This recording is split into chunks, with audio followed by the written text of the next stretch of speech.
Hello there, Adam Bazalgette here, founder of Scratch Golf Academy. Today we're going to look at how high to tee your driver. As you'll see, simple principles, but it is very important, and you'll see how to customize it to get the most out of your driving. We'll give you 3 principles, 2 checkpoints, and 1 drill.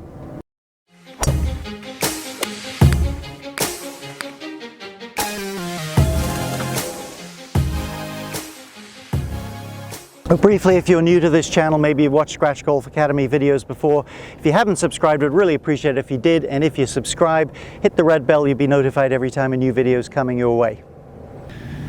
Well, the thing you've probably seen most often is the suggestion that half the ball should be above the top edge of that club face. In other words, the equator of the golf ball is about in line with the top edge. But why do we want that?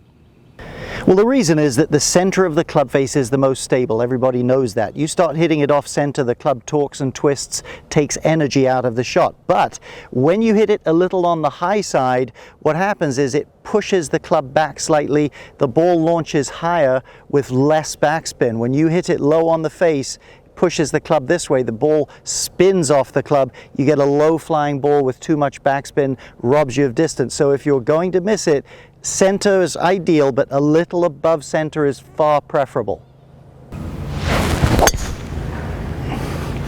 All right, 3 principles here. Let me re-tee a ball. 3 things you need to be trying to do. As you've seen, you need to hit the ball ideally center, preferably, if anything, if you're going to miss it though, a little bit above center. Next thing, you do not want to be hitting the ground. Obviously that slows the club down. So you need enough room, enough tee height that you can miss the ground and still be hitting it above center. And finally, if you're really going to maximize your driving, you want a level, preferably a slightly ascending hit. So this tee needs to be high enough that you miss the ground, ascend, and still hit it center to above center. Let's look at a couple of our checkpoints from this view.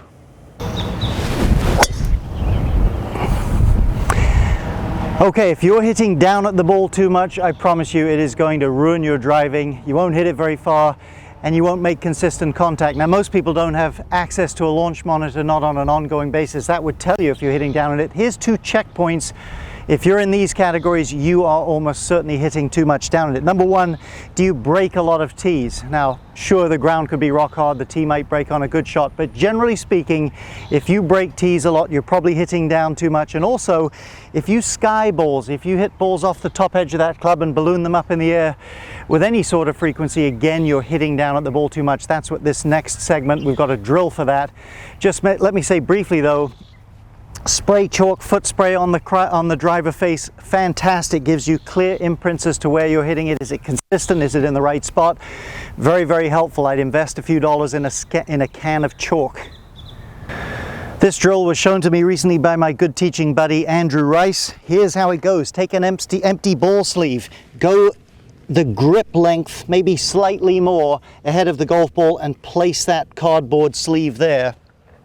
The goal now is you're going to hit a drive, but you have got to be above that sleeve when you come through. This is a terrific way to feel this ascending hit. Now, we're not trying to hang way back. We're not trying to chicken wing it and short arm it.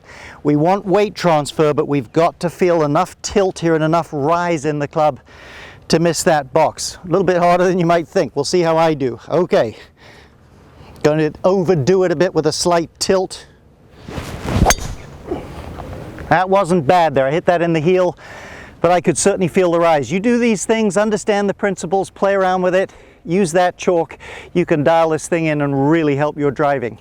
Hope that's helpful for you. Would love a thumbs up if you enjoyed the video. Get out there and practice these ideas, simple principles. You'll drive the ball better.